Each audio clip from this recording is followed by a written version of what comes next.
ચાલોદમાં આજે પહેલી સવારથી જ તંત્ર સામે સવાલ ઉઠાવતો હાઈ વોલ્ટેજ ડ્રામા સર્જાયો। શહેરમાં વ્યસ્ત ઠુંઠી કાંકસિયા ચોકડી વિસ્તારમાં નગરપાલિકાએ વર્ષોથી ચાલતા દબાણો હટાવવાની કાર્યવાહી શરૂ કરી। બિલ્ડોઝર ગરજ્યું, દબાણો તૂટી પડ્યા અને દબાણકર્તાઓમાં ફફડાટ ફેલાયો। વહેલી સવારથી જેસીબી, ટ્રેક્ટર અને ભારે પોલીસ બંદોબસ્ત સાથે પાલિકાની ટીમ મેદાનમાં ઉતરી। અડધાથી વધુ દબાણો તોડી પાડવામાં આવ્યા અને કાર્યવાહી અંતિમ તબક્કામાં હતી। પણ એ જ સમયે અચાનક દ્રશ્ય બદલાઈ ગયું। ચાલોદના પ્રાંત અધિકારીનો સ્ટે આવી ગયો અને બુલડોઝર પર બ્રેક લાગી। ચાલુ કામગીરી રોકાઈ અને પાલિકાની ટીમે અધૂરી કામગીરી સાથે પરત ફરવું। સવાલ સીધો છે, જો બધું કાયદેસર હતું તો છેલ્લી ઘડીએ સ્ટે કેમ? કોના ઇશારે કાર્યવાહી અટકાવી? રાજકીય દબાણ કે તંત્રની મોટી ખામી? અર્ધ તૂટેલા દબાણો અને અટવાયેલી કાર્યવાહી સાથે જાલોદમાં હાલ આ મુદ્દો સૌથી મોટો ટોક ઓફ ધ ટાઉન બની ગયો છે। રિપોર્ટર અજય સાંસી, વાત્સલ્યમ સમાચાર, દાહોદ। જી સર।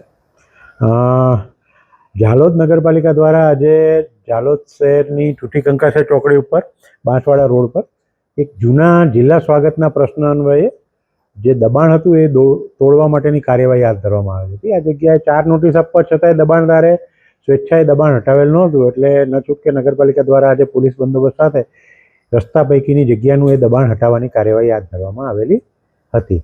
નગરપાલિકાની આ કાર્યવાહી ચાલુ હતી એ દરમિયાન માનનીય પ્રાંત અધિકારી શ્રી જાલોદ દ્વારા આ કામે એક મનાઈ હુકમ આપવામાં આવતા જે તે સ્થિતિએ કામગીરી બંધ કરી અને યથાવત સ્થિતિ જાળવી રાખવામાં આવેલ છે। મોજેકામ જાલોદ બાંસવાડા નાકા ઉપર અમારી વડીલોપાર્જિત રેવન્યુ સર્વે નંબર 669 જેનો સિટી સર્વે નંબર 3740 વાળી અમારા કબજા ભોગવટાની મિલકત આવેલ છે। જે મિલકતની આગળના અમારા બાપ દાદાના સમયના કેબિનો આવેલા છે।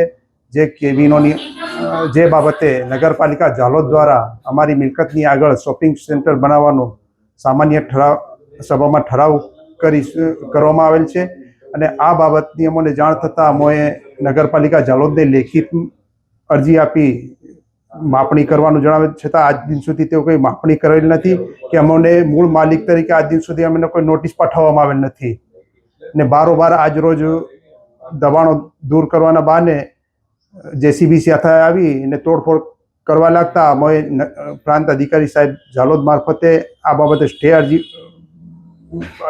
માંગતા સ્ટે અને પ્રાંત અધિકારી સાહેબ જાલોદ દ્વારા સ્ટે પણ આપવામાં આવેલ છે અને આ બાબતે નગર કેબિન ધારકોને થયેલ નુકસાન આર્થિક નુકસાન બદલ તેમજ સદર બાબતે અમે આગળની કાનૂની કાર્યવાહી કરીશું।